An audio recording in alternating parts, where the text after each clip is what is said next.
இப்போ அது மக்களுக்கு உணர ஆரம்பிக்குது. அந்த கெட்டிக்காரன் புழு 8 நாள்னு சொல்லும் போது காங்கிரஸ்காரன் ராகுல் காந்தி, மல்லிகார்ஜுன கார்கே இவங்க புழுகு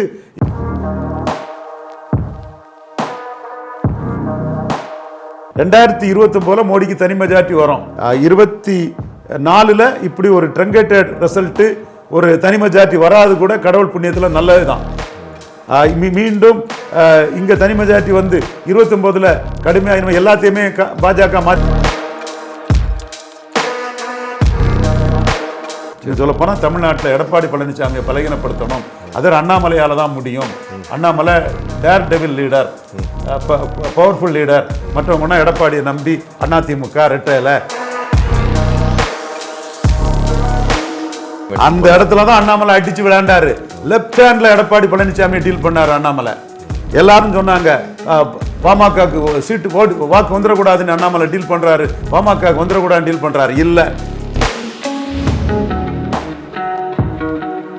ஆனா எதை வெறுக்கிறோம்னா ஸ்டாலின் உயிரோடு இருந்து அரசியல் பண்ணிட்டு இருக்கும் போதே ஈனத்தனமா சில்லறத்தனமா மனிதாயமற்ற முறையில் அரசியல் பேசுறாங்க இல்லையா? பண்றது அவங்க கட்சி ஆளுங்க தானே பண்றாங்க, வெளியால் பொருளையே. அது யார் பண்ணாலும் மனிதாயமற்றவங்க. அவங்கள பாஜகவுக்கு எதிராக 8% வாக்கெடுத்த சீமான 20% வாக்கெடுத்த எடப்பாடி கூட கூட்டணி சேர்க்கணும், அப்பதான் பாஜக வளர்ச்சி இங்க தடுத்துடலான்னு ஒரு கூட்டம் சதி பண்ணுது. அப்போ அண்ணாமலை எவ்வளவு சுருடான அரசியல்வாதி. இங்க மோடிக்கு செல்வாக்கு வளர்ந்துடக்கூடாது, 29 மோடிக்கு சீட் கன்வெர்ட் ஆயிடக்கூடாதுன்னு நினைக்கக்கூடிய பிராண்டிங் மாஸ்டர்ஸ் எல்லாம் எவ்வளவோ சதிகளை சீமானுக்கு எதிராக பண்ணியும் கடவுள் அருளால சீமான் அங்க காப்பாற்றப்பட்டிருக்கார். விளக்கம் என்னன்னா,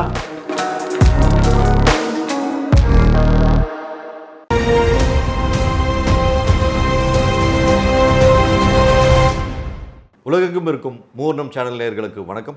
இன்னைக்கு நம்ம ஸ்டுடியோக்கு வந்திருக்க சிறப்பு விருந்தினர், அரசியல் விமர்சகர், அரசியல் ஆலோசகர், அரசியல் களத்தில் ஊறி மக்களுக்கு தேவையான நேரத்தில் தேவையான விஷயங்களை தொகுத்து வழங்கக்கூடிய திரு ரவீந்திர துரைசாமி அவர்கள். சார் வணக்கம்.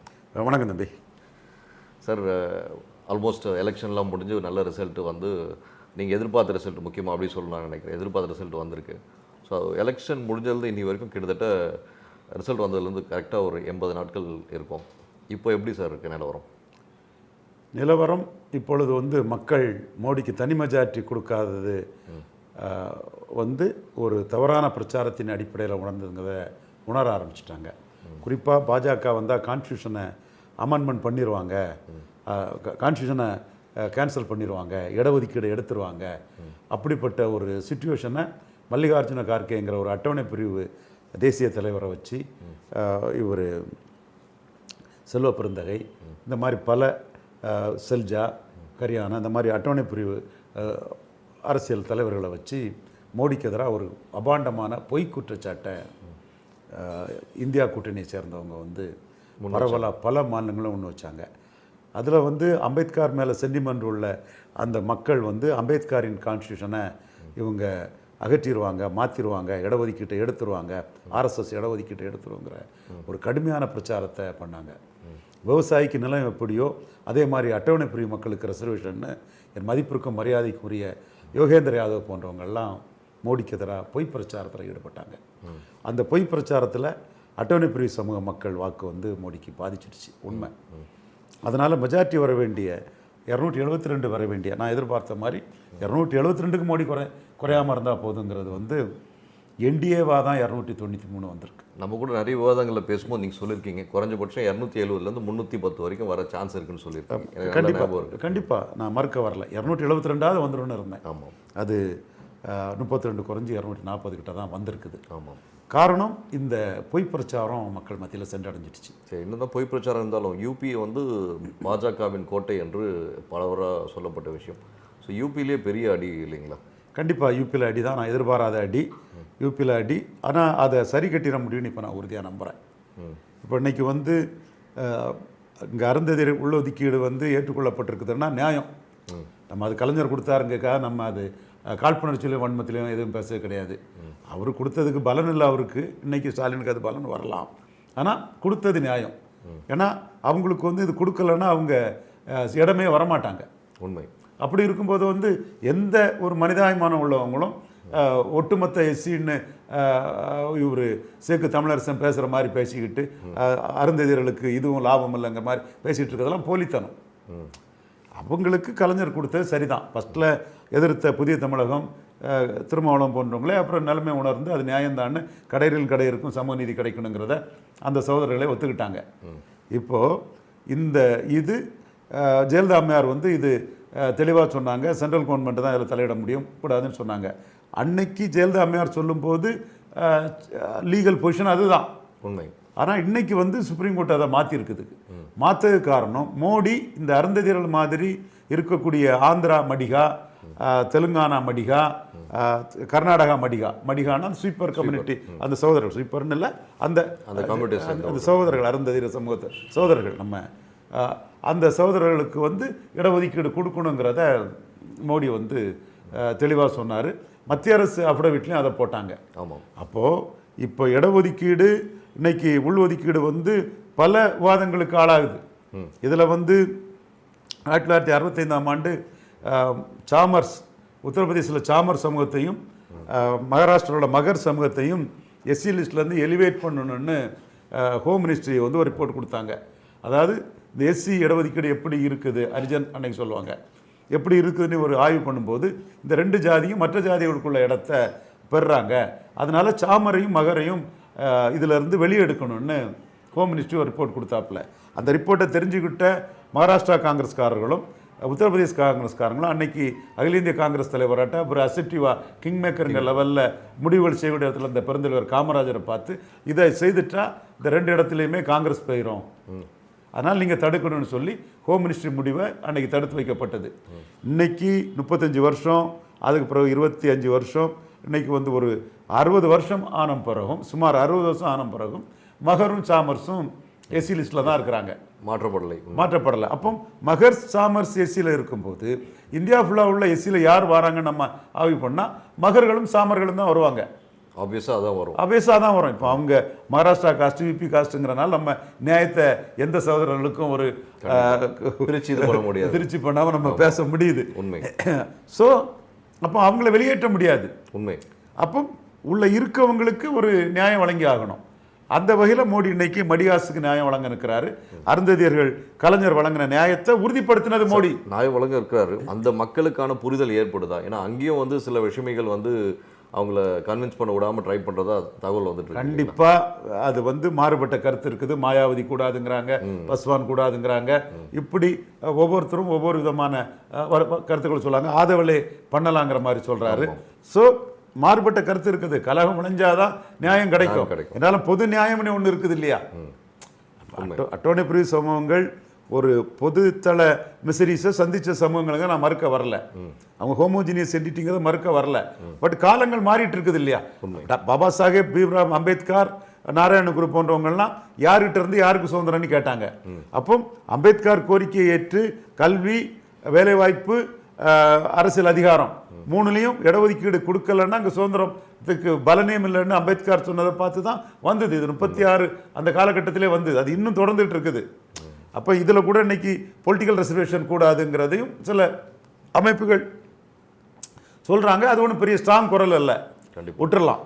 ஆனால் கல்வி வேலை வாய்ப்பில் உள்ள இடஒதுக்கீடு இவ்வளோ வருஷமாக இருக்கும்போது அதில் வந்து ஒரு பரிசீலனை தேவை. யார் பலன் பெற்றிருக்கான்னு பார்க்கணும். அதில் பலன் பெறாத கடையருக்கும் சமூக நீதி கிடைக்கணும் கண்டிப்பாக. அதனால தான் கலைஞர் கருணாநிதி மீது எனக்கு பல மாறுபட்ட கருத்துக்கள் உண்டு.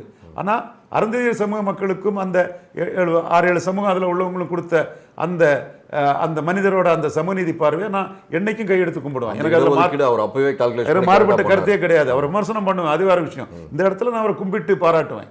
அதே நிலைப்பாடு தான் இன்னைக்கு பாரத பிரதமர் தாமோதாஸ் நரேந்திர மோடி அவர்கள் இன்னைக்கு எடுத்திருக்கிறார். அவர் வந்து மடிகாசுக்கு கொடுக்கணும்னு சொல்றார். ஸோ இந்த தலைவரப்பை நீங்க வந்து வந்தா இடஒதுக்கீட்டை ரத்து பண்ணிடுவாருன்னு எவ்வளவு மோசமா பிரச்சாரம் பண்ணியிருக்காங்க. பொய் பிரச்சாரம். ஆமா, இப்போ அது மக்களுக்கு உணர ஆரம்பிக்குது. அந்த கெட்டிக்காரன் புழு 8 நாள்னு சொல்லும் போது காங்கிரஸ்காரன் ராகுல் காந்தி, மல்லிகார்ஜுன கார்கே இவங்க புழுகு இப்போ வந்து மக்கள் மத்தியில் வந்து குறிப்பாக அட்டவணை பிரிவு சமூக மக்கள் மத்தியில் வந்து இது பொய்ன்னு தெரியுது. அப்போ நான் என்ன சொன்னேன், இதெல்லாம் யார் நினைச்சாலும் முடியாதுங்க. உண்மை. இது இந்த மக்களை ஏமாளிகள் ஆக்குறதுங்க. இன்னைக்கு எவ்வளவு விழிப்புணர்ச்சி வந்துட்டு அந்த மக்களை நீங்க எப்படி பண்ணிட முடியும்? அவ்வளவுக்குள்ள அவங்க ஏமாளிகளா? இப்ப இன்னைக்கு இதுல உள்ஒதுக்கீடுக்கே எவ்வளவு பிரச்சனை வருது இன்னைக்கு. அப்போ எவ்வளவு அவேர்னஸா இருக்காங்க எல்லாரும். அப்ப இப்படி அவேர்னஸ் உள்ள ஒரு ஓட்டர்ஸுக்கு இடஒதுக்கீட்டை மோடி ஏன் ரத்து பண்ண போறோம்? எதுக்காக ரத்து பண்ண முடியும் போறாரு? எப்படி ரத்து பண்ண முடியும்? அப்போ இந்த ஒரு பச்சை புழுக சொல்லி மோடிக்கு செல்வாக்க குறைச்சாங்க. அது ஒரு சில பாஜக காரங்களும் கான்ஸ்டியூஷனை மாற்றணும், அது இந்து நாடுன்னு மாற்றுறதுக்காக அவங்க இந்து ராஷ்டிரா. இன்னைக்கு பங்களாதேஷ் பாருங்க, மைனாரிட்டிஸ் பிரச்சனை. அதே மாதிரி சுற்றி இருக்க எல்லாமே இப்படி இருக்கும்போது நம்ம மட்டும் உலகத்தில் பண்ணுனா என்ன, மெஜாரிட்டி கிடைச்சா பண்ணானாங்கிற இதில் ஒரு கர்நாடகா ஒரு எம்பி சொல்லிட்டாரு. அது எப்படி இந்து சமுதாயத்தின் பெரும்பகுதியான அட்டவணை பிரிவு நம்ம காந்தியால ஹரிஜன் சொல்லப்பட்ட அந்த அந்த வார்த்தையை நான் பருவகால வார்த்தைக்குள்ள நான் போக விரும்பல.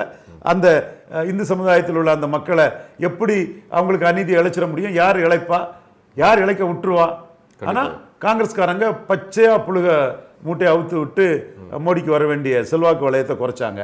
இப்போ உண்மை நிலைமை அந்த மக்கள் உணர்றாங்க. சரி சார், அதனால தான் நான் சொல்றேன் 2029 மோடிக்கு தனி மெஜாரிட்டி வரும். 24 இப்படி ஒரு ட்ரங்கேட்டட் ரிசல்ட், ஒரு தனி மெஜாரிட்டி வராது கூட கடவுள் புண்ணியத்தில் நல்லதுதான். மீண்டும் இங்க தனி மெஜாரிட்டி வந்து 29 கடுமையாக எல்லாத்தையுமே பாஜக மாத்திருவாங்க. அது இது இந்து சமுதாயத்தில் உள்ள SC STக்கு எல்லாம் பாஜக எதிர்ன்னு ஒரு பிரச்சாரத்தை பண்ணி அது எடுபட்டு இருந்ததுன்னா 29 தோத்துருக்கோம். இப்போ இந்த பொய்கள் எல்லாம் களைஞ்சி இந்த மக்களின் நலன்ல மோடியை விட அக்கறை கொண்டவங்க வேற யாரும் இல்லை. பீமாஃப்னாலும் சரி, அம்பேத்கருக்கு நினைவிடத்தை புகழ்ந்ததுனாலும் சரி, நான் இந்த இடத்துல இருக்க காரணம் அம்பேத்கர்னு சொன்னாலும் சரி, அம்பேத்கரை எந்த பிரதமரும் முன்னிறுத்தாத போது முன்னிறுத்தின ஒரே தலைவர் மோடினாலும் சரி, ST SC கான்ஸ்டியூஷனை அமெண்ட்மெண்ட் பண்ணி கொடுத்ததுனாலும் சரி, எல்லாம் மோடி தான். ஆனால் இன்னொன்று நான் மறைக்க விரும்பலை. 14 to 19 SC மக்களுக்கு மோடி செய்யக்கூடிய அளவுக்கு 19 to 24 இல்லைங்கிற ஒரு ஆதங்கமும் அவங்களுக்கு இருக்குது. அந்த பாயிண்ட் தான் நான் கேட்க வந்தேன். இருக்குது. வடக்கில் வந்து பெரும்பாலும் வந்து பேசக்கூடிய ஒரு விஷயம் என்னன்னா, தாழ்த்தப்பட்டவருக்கு மோடி அவர்கள் 2018 எண்டில் இருந்து 2024 வரைக்கும் எந்த கான்சன்ட்ரேஷனும் பண்ணல அப்படின்ற பேச்சு வந்து வடக்கு ரொம்ப பரவிட்டு இருக்கு. அதோட ரிசல்ட் தான் வந்து இந்த நியாயம். நமக்கு ஜாதி பிரச்சனை இல்லை, மோடி மீண்டும் தனி மெஜாரிட்டியில் வரணுங்கிறக்காக தான் நம்ம முழுமையா உழைக்கிறோம். அப்போ இதெல்லாம் கவனம் செலுத்தணுங்கிறதா நம்ம பார்வை. மோடி கவனம் செலுத்துவார், அவருக்கு தெரியாததில்லை. கண்டிப்பா இந்த பொய் பிரச்சாரத்தை முறியடிச்சு 29 தனி மெஜாரிட்டி வருவார். குறிப்பா SC மக்கள் மத்தியில் மெஜாரிட்டி ஓட்டு தாமரை கிடைக்கக்கூடிய அளவுக்கு ஒவ்வொரு நபர்களையும் செய்வார். அதற்காக தான் நாமளும் நம்மளோட எண்ணங்களையும் செயல்களையும் நிலைப்படுத்திக்கிட்டு இருக்கிறோம். இன்னும் சொல்ல போனால் அடுத்தால முஸ்லிம்கள் மத்தியிலையும் முழுமையா பாஜகவுக்கு எதிராக போன அதை உடைக்கிறதுக்குள்ள வேலைகளும் நடக்குது. ஆரிஃப் முகமது கான் போன்றவங்களை நம்ம 2000 முர்மு பிரசிடென்ட் ஆஃப் இந்தியா வரும்போதே வரணும்னு சொன்னோம். அது சில சூழ்நிலைகள், ப்ராஃபட் முகமது இது நூருல் சர்மா மேட்டர்ஸ் அதெல்லாம் பண்ணும்போது அதில் பெரிய நெருக்கடி ஆயிடுச்சு. ஸோ மீண்டும் நாம் அந்த முஸ்லீம் ஓட்டும் கண்ணை மூடிக்கிட்டு இந்தியா கூட்டணிக்கு போகிறத உடைக்கிறதுக்குள்ள வேலையும் பார்க்கணுங்கிறதா நம்ம சொல்கிறோம். இன்னைக்கு வக்ஃப் வாரியத்தில் 2 பெண் முஸ்லீம் இஸ்லாமிய சகோதரிகளுக்கு அங்கே இடம் கொடுக்கணுங்கிறதெல்லாம் வர்றது இஸ்லாமிய சகோதரிகளோட நலனை மோடி தான் யோசிக்கிறாரு. வக்ஃபுங்கிறது வந்து ஆணும் பெண்ணும் சமங்கும் போது இஸ்லாமிய மக்களின் சொத்துக்களை நிர்வகிக்கக்கூடிய வக்ஃப் போர்டில் இஸ்லாமிய பெண் சகோதரிகளுக்கும் இடம் உண்டுன்னு மோடி ஆரம்பிக்கிறாருன்னு சொன்னால் அவங்க வந்து எல்லாம் புரிஞ்சிருக்கிறாங்க. SCயில் உள்ள பாதிப்பு எப்படி ஏற்பட்டதுங்க புரிஞ்சிருக்கிறாங்க. இஸ்லாமிய சகோதரர் உள்ள பாதிப்பு எப்படி ஏற்பட்டு பாதிக்கிறாங்க. ஒவ்வொன்றையும் எப்படி சரி பண்ணி 29 தனி மெஜாரிட்டி மோடிக்கு வரணுங்கிறதா நோக்கம். நம்மளும் அந்த வகையில் தான் நம்ம சிந்தனை எல்லாமே செயல்படுத்திட்டு இருக்கோம். இது சொல்லப்போனால் தமிழ்நாட்டில் எடப்பாடி பழனிசாமியை பலகீனப்படுத்தணும், அது அண்ணாமலையால் தான் முடியும். Annamalai daredevil leader, powerful leader. மற்றவங்கன்னா எடப்பாடியை நம்பி அதிமுக ரெட்டையில MP ஆகலாமா MLA ஆகலாமான்னு எடப்பாடிட்ட போய் குழஞ்சு போய் நிற்பாங்க. இவர் காலில் விழாத கவுண்டரு, காலில் விழக்கூடிய கவுண்டரை அடித்து விளையாடி மேலே கொண்டு போகிறாரு. குறிப்பாக பார்த்தீங்கன்னா விக்கிரவாண்டியில் அண்ணாமலை செய்த வீகம் தமிழக அரசியலில் மிகப்பெரிய வீகம். விக்கிரவாண்டியில் எடப்பாடி பழனிசாமி களத்தை விட்டு போகிறாரு. ஏன்னா அவர் வந்து எடப்பாடி பழனிசாமி நான் டேட்டா படி நியாயத்தை உண்மையை சொல்லக்கூடியவன். திமுக கழக தலைவர் MK ஸ்டாலினை விட எடப்பாடி பழனிசாமியோட அதிமுக சேலத்தில் பெரிய கட்சி. ஆமாம். இளங்கோன்னு ஒரு பெரிய சேலம் செல்வ கணபதிங்கிற ஒரு பெரிய ஆர்கனைசர் இல்லைன்னா சேலத்தில் தோற்றுருக்கோம். கண்டிப்பாக. கள்ளக்குறிச்சியில் பெரிய கட்சி, விழுப்புரத்தில் பெரிய கட்சி, சிதம்பரத்தில் பெரிய கட்சி, அடுத்தபடியாக நாமக்கல்ல பெரிய கட்சி. இந்த 5 தொகுதிகளிலும் பெரிய கட்சியாக இருக்க காரணம் வன்னிய சமுதாயம் தான் காரணம். வன்னிய சமுதாயம்னா வேற எந்த ஜாதிக்கும் இல்லாத பெருமையை 10.5 வன்னியர்களுக்கு கொடுத்தாரியா எடப்பாடி பழனிசாமி கொடுத்தாரியா. மோடி 10% முன்னேறிய வகுப்பினர் கொடுத்த போது வரவேற்ற ராகுலுக்கு போடாமல் மோடிக்கு போட்ட மாதிரி கொடுத்த எடப்பாடி பழனிசாமிக்கு அந்த மக்கள் போட்டாங்க. அதனால அவர் வன்னியர்களின் பெருந்தலைவராட்டே ஆயிட்டார். இந்த 5 தொகுதியிலையும் திமுகவை விட அதிமுக பெரிய கட்சி. இது மு.க. ஸ்டாலினுக்கும் துல்லியமாக தெள்ள தெளிவாக தெரியும். அடுத்த கட்டத்தில் விக்கிரவாண்டியில் இந்த நிலைமை பெயரக்கூடாது, நம்ம அடிபற்றக்கூடாதுன்னு எடப்பாடி வந்து களத்தை விட்டு போகிறார். தோத்துருவோன்ற பயத்தில் தான் களத்தை விட்டு போகிறார். தோத்து 3வது பேருங்கிற இதில் களத்தை விட்டு போகிறார். ஸோ அவர் தெரிஞ்சே போயிட்டார் சொல்ல வரீங்க? கண்டிப்பாக தெரிஞ்சே போயிட்டார் சார். ஆனால் அவர் என்ன அறிக்கை கொடுத்தாருன்னு பார்த்தீங்கன்னா உங்களுக்கே தெரிஞ்சிருக்கும் என்ன அறிக்கை கொடுத்தாருன்னு சொல்லிட்டு. அவர் இந்த இடத்துல நின்னாலும் பண ஜனநாயகத்தில் கண்டிப்பாக திமுக வெல்லும், அதனால் இதில் வந்து திமுகவும் பாஜகவும் சீக்ரெட் அலையன்ஸில் இருக்குன்ற மாதிரி இன்டெரக்டான வார்த்தை அந்த இடத்துல தான் அண்ணாமலை அடிச்சு விளையாண்டாரு. Left handle Edappadi Palaniswami deal பண்ணார் அண்ணாமலை.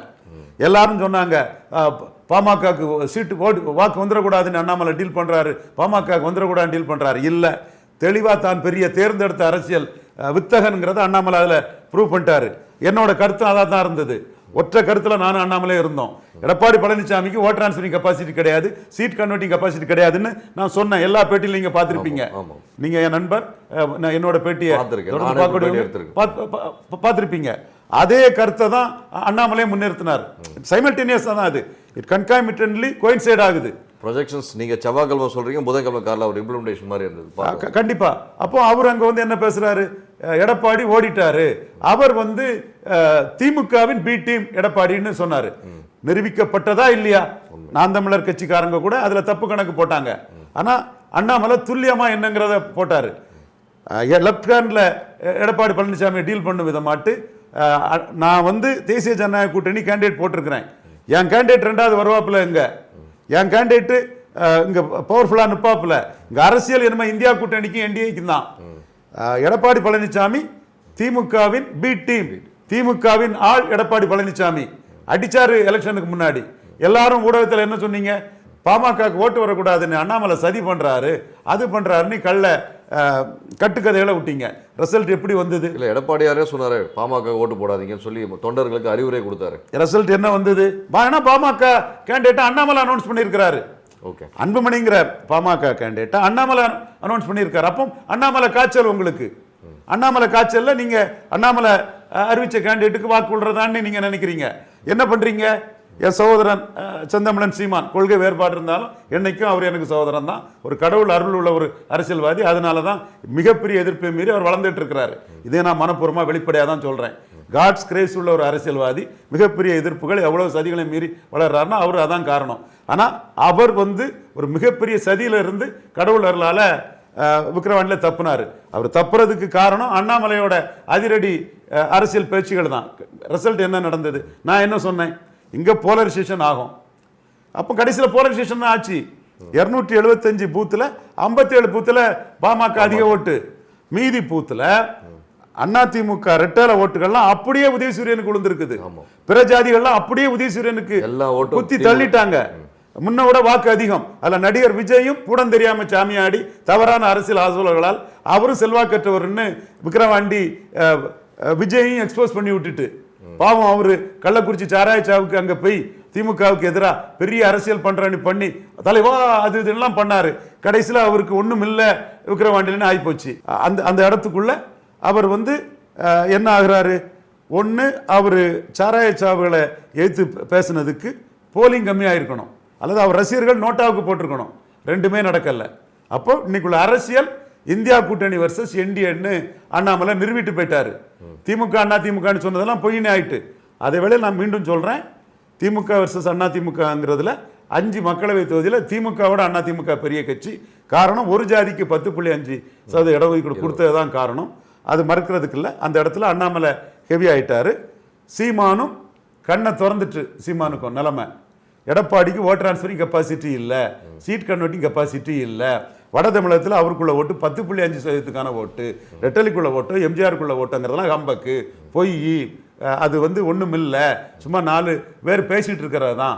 களங்கிறது 10.5 சம்பந்தமாக உள்ள களம். 10.5 கொடுத்த எடப்பாடி பழனிசாமி களத்தில் இல்லாததுனால 10.5 கேட்ட டாக்டர் ராமதாஸுக்கு 57 பூத்தில் வன்னியர் சம மக்கள் இதை ஏற்றி விட்டுட்டாங்க. திமுகங்கிறது ஸ்டாலின் தான். அவரை நம்ம 1-1 தோக்கடிக்கணும்னு நம்ம கருதுகிறோம். 67 பெருந்தலைவர் காமராஜரை முதறிஞர் அண்ணாவும் பெருஞ்சர் அண்ணா பெருந்தையும் தோக்கடிச்ச மாதிரி நமக்குள்ள பொலிட்டிக்கல் கான்டாக்ட் அண்ணாமலைட்டு உள்ள தொடர்புனாலும் சரி, சீமான்ட்டு உள்ள தொடர்புனாலும் சரி, தினகரன்ட்டு உள்ள தொடர்புனாலும் சரி, ஓபிஎஸ்க்குள்ள உள்ள தொடர்புனாலும் சரி, ஏன் எடப்பாடி பழனிசாமி கூட நான் வெறுக்கல. உங்கள் அளவு உயரம் இவ்வளவு தான் எடப்பாடி ஐயான்னு தான் சொல்கிறோம். ஆமாம், நீங்கள் ஒரு 15-17% மேலே இங்கே இல்லையான்னு தான் சொல்கிறோம். அவர் உட்பட எல்லாத்தையும் சேர்த்து நாம் 1-1 மு.க. ஸ்டாலினை தோக்கடிக்கணும்னு நினைக்கிறோம். ஆனால் மு.க. ஸ்டாலின் நீண்ட காலம் வாழணும்னு நம்ம ஆசைப்படுறோம். அவரோட மருத்துவர்கள் என் ரிலேட்டிவ்ஸ் எல்லாம் ரொம்ப நாள் வாழ்வார் ரவி, அதில் எந்த பிரச்சனையும் இல்லை, அவருக்கு எந்த ஒரு இதுவும் இல்லை. அந்த கை ஆடுறதுன்னு அது சொல்லியிருக்காண்டா, அது ஒன்றும் லாங்குவிட்டிக்கு எந்த பிரச்சனையும் கிடையாது. குய்வைவா அரசியலை திங்க் பண்ணுறதுக்கு எந்த பிரச்சனையும் கிடையாது ரவி. ஜெயந்தி நடராஜனுக்கு ரிலேட்டிவ் எல்லாம் 93 வயசு வரை வாழ்ந்தாங்க. நம்ம உனக்கு தெரியுமா, நம்ம சாமிதேவப்பில் நம்ம ரிலேட்டிவ் ஒரு அம்மா அவங்க 88 வயசு வரை வாழ்ந்தாங்க. இது ஒன்றும் பெரிய இது இல்லை. ஸ்டாலின் தெளிவாக அரசியல் பண்ணுவாருங்கிறது நமக்கு தெரிஞ்ச ஒரு விஷயங்கிறத சொல்கிறாங்க, மருத்துவர்களும் சொல்கிறாங்க, எல்லாரும் சொல்கிறாங்க. ஆனால் ஒரு தரப்பு நாகரிகமற்ற முறையில், மனிதாபிமானமற்ற முறையில் உதயநிதி ஸ்டாலினை முன்னிலைப்படுத்தி ஒரு அரசியலை பண்ணுறாங்க. ஸ்டாலின் காமராஜ் மாதிரி ஒரு பெரிய உயரத்தில் இருக்கும்போது அப்படி வைக்கிறது மனிதாபிமானம் உள்ள செயலா? ஒரு இறக்கங்களோட மனுஷன் செய்வானா? ஒரு நீங்கள் ஸ்டாலின் அவர்களும் காமராஜரோட ஒப்பிடுறீங்களா இப்போ திடீர்னு? இல்லை, நான் இப்போ சொல்கிற விஷயம் வேறு. அந்த இடத்துக்குள்ள அவராக தானே இருந்து அரசியல் பண்ணிட்டு இருக்காரு. He is calling the shots தானே. He alone can do and undo things தானே. அப்படியெல்லாம் ஒரு இதை பண்ண ஒரு சூழ்நிலையிலும் கனிமொழியும் கமல்ஹாசனும் வராமல் அந்த இடத்துக்குள்ள உதயநிதியை பிரச்சாரம் பண்ணி திமுக ஓட்டு தான், நான் ஏன் உதயநிதி ஓட்டுன்னு அதை சொல்ல போகிறேன்? கண்டிப்பாக நமக்கு அது தேவையில்லைங்க. ஆனால் எதை வெறுக்கிறோம்னா, ஸ்டாலின் உயிரோடு இருந்து அரசியல் பண்ணிட்டு இருக்கும் போதே ஈனத்தனமா சில்லறத்தனமா மனிதாபிமாற்ற முறையில் அரசியல் பேசுகிறாங்க இல்லையா? பண்ணுறது அவங்க கட்சி ஆளுங்க தானே சார் பண்ணுறாங்க, வெளியால் பண்ணலையே. அது யார் பண்ணாலும் மனிதாபிமாற்றவங்க அவங்கள செருப்பால் அடிக்கணுங்கிறது தான் என் கருத்து. ஸ்டாலினை தோக்கடிக்கணும், அது வேறு விஷயம் சார். ஸ்டாலினை தோக்கடிக்க முடியும் சார், தோக்கடிக்க முடியாதவர் அல்ல அவர். ஆர்கே நேரில் டெபாசிட் இழந்துட்டு போனவர் தான் அவர். உண்மை. ஒரு காம்பினேஷனில் கெமிஸ்ட்ரியில் ஜெயித்துட்டு இருக்கிறாரு. பட் ஒரு மனிதாபிமானமற்ற முறையில் பேசுகிற அரசியலை தான் நான் கண்டிக்கிறேன். அதற்கு பிறகும் விஜய் தரப்புக்கு கிடைச்ச தவறான ஆலோசனை கிடைச்ச நெத்தி அடி தான் கனிமொழியும் கமல்ஹாசனும் பிரச்சாரம் பண்ணாமல் உதயநிதி ஸ்டாலினே பிரச்சாரம் பண்ணி 55% நான் கிடைக்கும்னு சொன்னேன். அது 63% போயிட்டு இருக்கட்டு. இதில் ஸ்டாலின் என்ன வராரு? இந்தியா அலையன்ஸ் வராரு. அப்போ இந்தியா அலையன்ஸை யார் எதிர்கொள்ள முடியும்? என்டிஏ எதிர்கொள்ள முடியும். அப்போ எடப்பாடி பழனிசாமி ஐயாவுக்கு இன்னைக்கு ஒரு 17% வாக்கு இருக்கு. அவர் 20.4 எடுத்திருக்கிறாரு.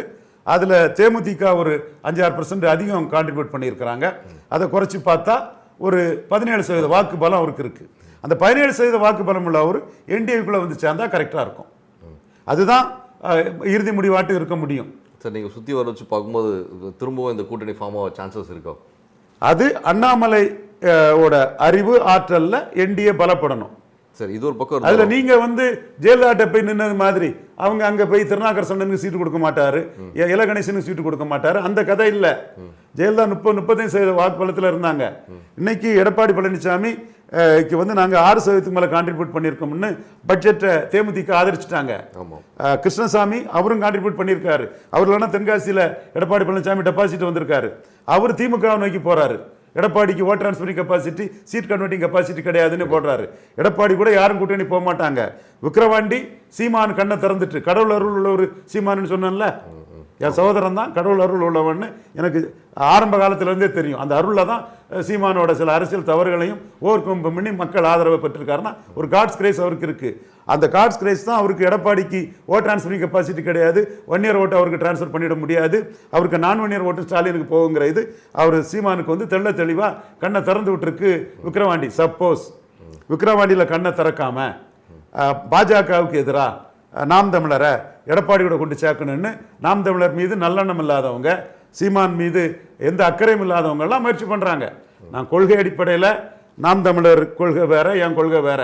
100க்கு 100 நான் ஒரு நேஷனல் மைண்டட் ஆள் தான்.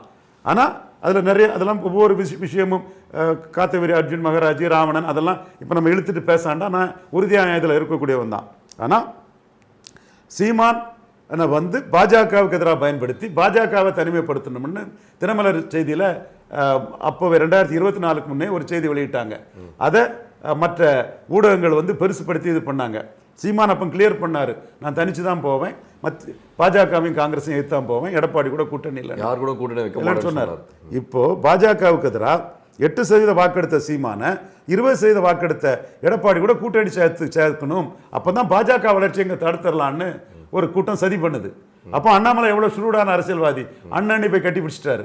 மோடி சொன்னாருன்னு அதை கேட்போம்னேனா உங்கள் மேலே எனக்கு ஒன்றும் இல்லை என்னன்னு கோயம்புத்தூர்ல சொல்லிட்டு போயிட்டாரு. அதுதான் சார் என்ன நடக்குது இல்லை அரசியல் சூழல்ல ஒரு நாளுக்கு நாள். ஏன்னா திரு அண்ணாமலை அவர்களும் திரு சீமான் அவர்களும் பார்த்தீங்கன்னா எளியும் புடிமா சண்டை போட்டதும் திடீர்னு ஒரு இடத்துல கட்டி பிடிச்சது. அப்போ தான் இந்த சதி திட்டம் இங்கே தான் வருது. பிஜேபிக்கு செக்கா சீமானை பயன்படுத்த நினைக்கிறாங்க. அப்போ நம்ம அந்த இடத்துக்குள்ள சீமானுக்கு வெல்விஷர், நம்ம கொள்கையில வேறுபாடு, வெல்விஷர் தான். எங்கேயும் யாருக்கிட்டையும் எதுக்கும் மறைச்சு பேச வேண்டிய அவசியம் இல்லை. மோடி 4வது முறை தனி மெஜாரிட்டியோட வருவார், அதுக்காக தான் நம்ம உழைக்கிறோம். சீமா என் சகோதரன், அவனுக்கு வெல்விஷர் தானா, அதையும் நான் மறைச்சு பேச முடிய கிடையாது. அப்போ சீமான படுகுழியில் தள்ளதுக்கு முயற்சி பண்ணாங்க. அப்போ எடப்பாடி அங்கே கண்டஸ்ட் பண்ணலைன்னா அந்த வாக்குகளில் ஒரு பெரும்பகுதி சீமானுக்கு வந்துடும். சீமான் 20-25% வாக்கு வந்துடுவாருன்னு எத்தனை அரசியல் விமர்சகர்கள் பேசினாங்க.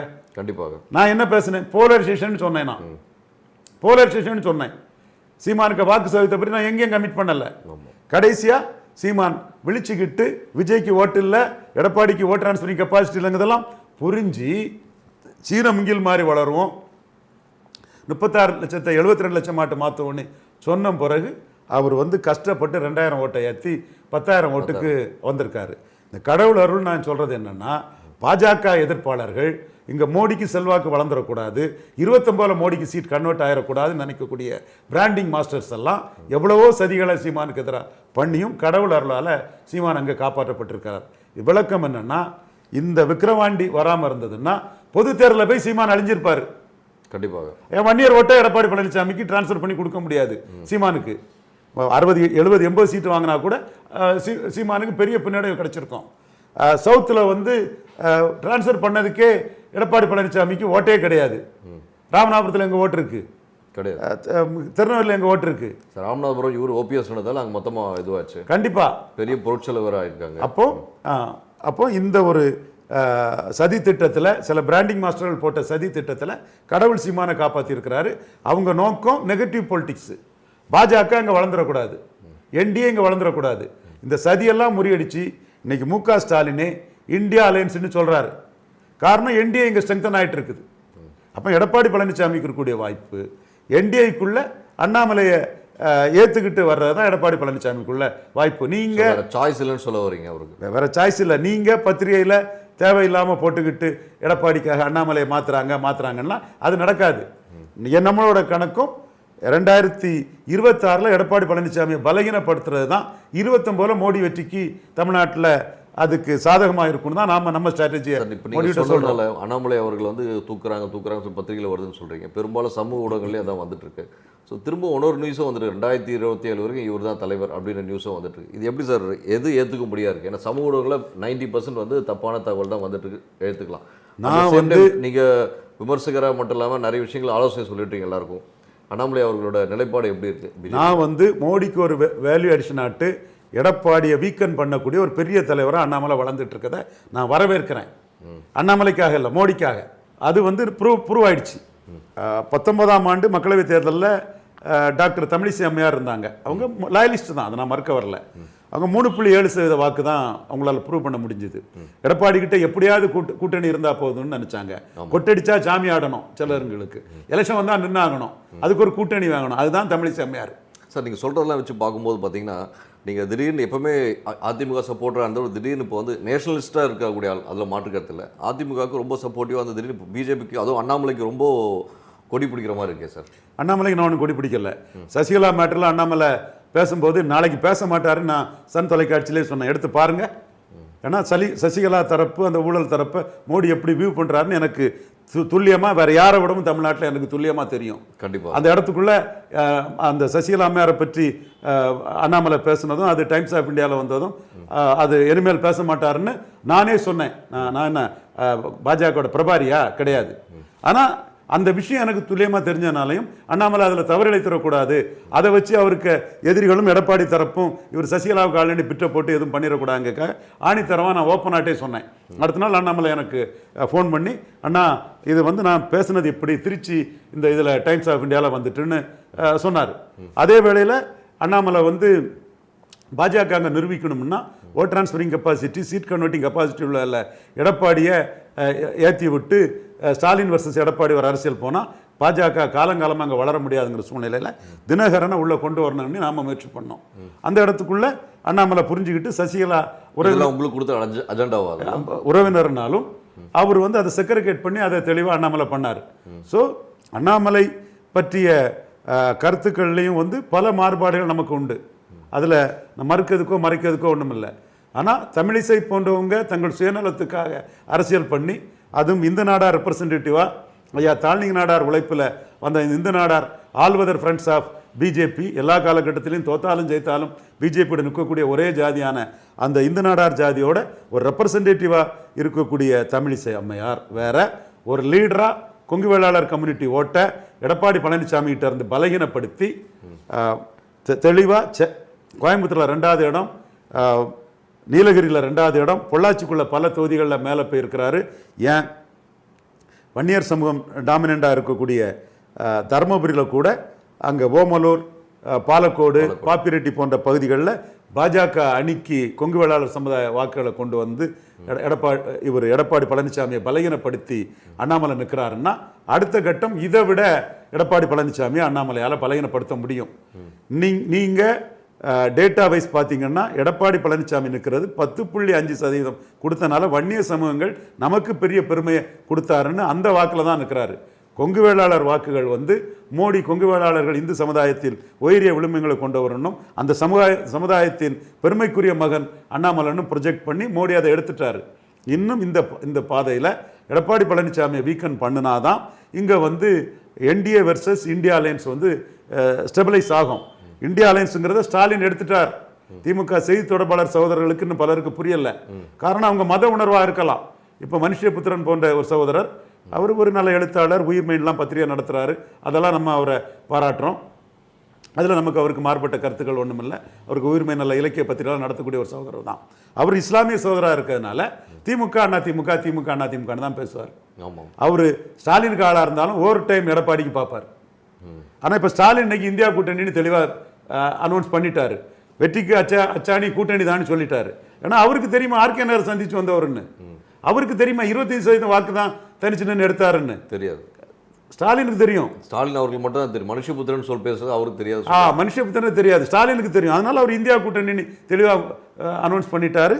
அந்த விக்கிரவாண்டி அவங்க தேர்தல் வாகனத்தில் இந்தியா அணின்னு தான் இருக்கிறாரு. இந்தியா அணி இந்தியாவிலையும் பாண்டிங்காக இருக்காங்க. அவங்க எல்லாருமே வந்து இண்டி கூட்டணி, இந்தியா கூட்டணி, நம்ம அதுக்கு நான் பெருசாக போகல. அதில் அவங்க எல்லாருமே ஒன்றா இருக்கிறாங்க. ஸோ இதற்கு மாற்றுங்கிறது இந்தியா அலையன்ஸ் தான். இந்தியா அலையன்ஸ் இங்கே வந்து பலப்படும். அதை பலப்படுத்தக்கூடிய அரசியல் அண்ணாமலை பண்ணுறார்.